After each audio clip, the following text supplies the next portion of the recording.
আমাদের সমন্বিত প্রচেষ্টা দরকার। এই জন্যই আমাদের পুলিশ ভাই, আমাদের যারা আনসারের দায়িত্বপূর্ণ রয়েছেন, আমাদের জেলার সিভিল প্রশাসন, আমাদের সাধারণ এবং সচেতন নাগরিক সমাজ, আমাদের ছাত্র ছাত্রী ভাই বোনেরা এবং সর্বোপরি সবাই মিলে আমাদেরকে এইভাবে নাশকতা বা হঠকারিতার বিরুদ্ধে আমাদেরকে লড়তে হবে। পুলিশ ও অন্যান্য বাহিনী এবং জনগণকে সঙ্গে নিয়ে নাশকতার বিরুদ্ধে রুখে দাঁড়াতে হবে বলে মন্তব্য করেছেন লেফটেন্যান্ট কর্নেল নাহিদুজ্জামান খান। তিনি বলেছেন, সবাইকে আমরা বলতে চাই, আমাদের উপর ভরসা রাখুন।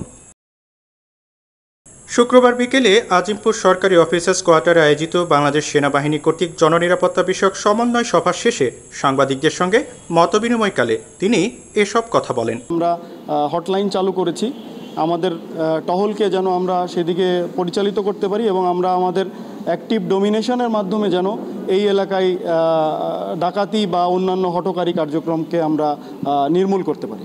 তবে আমি বারবার করে একই কথা বলতে চাই যে সেনাবাহিনী এককভাবে এটা করতে পারবে না, এটা আমাদের সমন্বিত প্রচেষ্টা দরকার। এই জন্যেই আমাদের পুলিশ ভাই, আমাদের যারা আনসারের দায়িত্বপূর্ণ রয়েছেন, আমাদের জেলার সিভিল প্রশাসন, আমাদের সাধারণ এবং সচেতন নাগরিক সমাজ, আমাদের ছাত্র ছাত্রী ভাই বোনেরা এবং সর্বোপরি সবাই মিলে আমাদেরকে এইভাবে নাশকতা বা হঠকারিতার বিরুদ্ধে আমাদেরকে লড়তে হবে। এ সময় লেফটেন্যান্ট কর্নেল নাহিদুজ্জামান খান বলেন, আমরা হটলাইন নম্বর চালু করেছি। লালবাগ, চকবাজার এবং কামরাঙ্গীরচর এলাকায় যে কোনো নাশকতামূলক কর্মকাণ্ড, হানাহানি এবং প্রাণনাশের হুমকির সম্মুখীন হলে সাধারণ জনগণ সেসব নম্বরে যোগাযোগ করবে। নিরাপত্তা বিষয়ক সমন্বয় সভাটা করেছি। এটা আমাদের আসলে দুইটি উদ্দেশ্য ছিল। প্রথমত মানুষকে জানানো যে আমরা কামরাঙ্গীরচর, লালবাগ এবং চকবাজার থানায় মোতায়েন হয়েছি। মানুষ যেন আশ্বস্ত থাকেন, তাদের মধ্যে যেন আস্থা ফিরে আসে।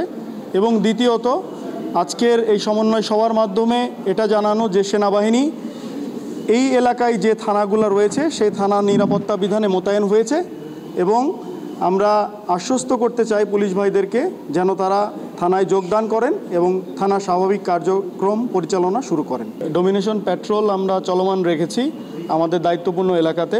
তারা কিন্তু বিভিন্ন সময় সতর্ক করছে, মানুষকে বলছে এবং তারা কিন্তু জনগণের মধ্যে একটা মনিটরিং এবং অ্যালার্টনেস সেন্স যেন গ্রো করে সেজন্য সবাইকে উদ্বুদ্ধ করছে।